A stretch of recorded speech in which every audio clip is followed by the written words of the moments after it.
شن تھی بس دل کر رہا تھا میں روں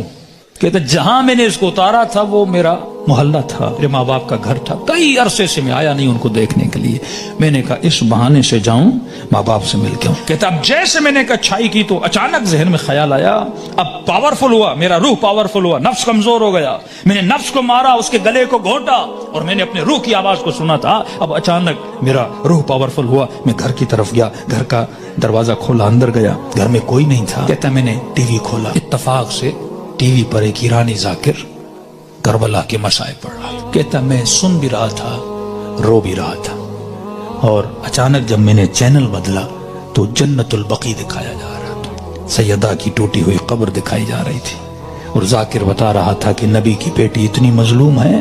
کہ اس کی قبر کا کوئی نشان بھی نہیں ہے، ہمارے گھروں پر بھی چھتوں کا سایہ ہے لیکن نبی کی اولاد کی قبروں پر کوئی سایہ نہیں ہے۔ اس نے سارے مسائل پڑھنا شروع کی، اتنے درد بھرے مسائل، کہتا میرا دل پھٹنے لگا جب میں نے سنا اتنی بہترامی نبی کی بیٹی کی، تو کہنے لگا سیدہ میں اتنا بڑا گنہگار ہوں لیکن میں نے آپ کی بیٹی کا احترام کیا، ایسے تھے جنہوں نے نبی کی بیٹی کا احترام نہیں کیا۔ کہتا اب جب رونے لگا تو مجھے اپنے گناہ، اپنی خطائیں، اپنی بدکاریاں سب یاد آنے لگی، جتنی میری اندر کی کثافتیں تھیں گویا کسی نے سامنے لا کر کھڑی کر دی تھی۔ اب میں رو بھی رہا تھا، اللہ سے معافیا بھی مانگ رہا تھا، اتنے میں میری ماں گھر آئی، جس ماں کو مارتا تھا۔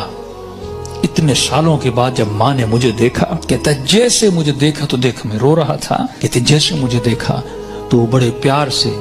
میرے ماتھے کا بوسہ دیا اور کہنے لگی رضا تو وہ نہیں جو یہاں سے گیا تھا، مجھے بدلا بدلا لگ رہا ہے۔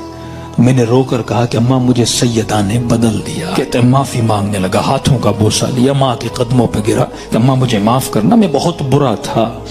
جب میں زیادہ رونے لگا تو ماں نے کہا بیٹا یہاں نہیں رو، امام بارگاہ میں مجلس ہو رہی ہے، معصوم کا فرمان ہے کوئی بھی دنیا کی مصیبت آئے نا ایسے نہ رویا کرو، بیوی چھوڑ کے جاتی ہے، بچے بدتمیزی کرتے ہیں، رزق میں پریشانیاں آتی ہیں، بندے کا دل کرتا ہے روں، کہتے ایسے اپنے آنسوؤں کو ضائع نہ کیا کرو، ذکر حسین کو یاد کیا کرو، مصیبت اہل بیت کو یاد کیا کرو، ان آنسوؤں کی قیمت بڑی ہے، ان کو ایسے ضائع نہ کیا کرو، غم حسین میں، مناجات خدا میں، توبہ میں بہایا کرو۔ تو ماں نے کہا حسین کی مجلس میں جاؤ۔ کہتا ہے اتنے سالوں کے بعد جب محلے میں گیا تو محلے داروں نے دیکھا رے وہ جوان جو اتنا گمراہ تھا آج ذکر حسین میں رو رہا ہے، اس کی زندگی میں انقلاب بپا ہو گیا۔ کہا کہ جب سے گیا، اس کی ماں کہتی ہے یہ خادم بن گیا حسین کا، یہ عزاداروں کے برتن دھوتا، کبھی جوتیاں بناتا، کبھی وہاں پہ ان کے لیے چائے رکھتا، دن رات خدمت کر رہا ہے کہ پورے محلے نے گواہی دی کہ یہ اس سے سچا عزادار ہم نے دیکھا نہیں ہے۔ کہتے ہیں 1-2 مہینے گزرے، ایک قافلہ بنا،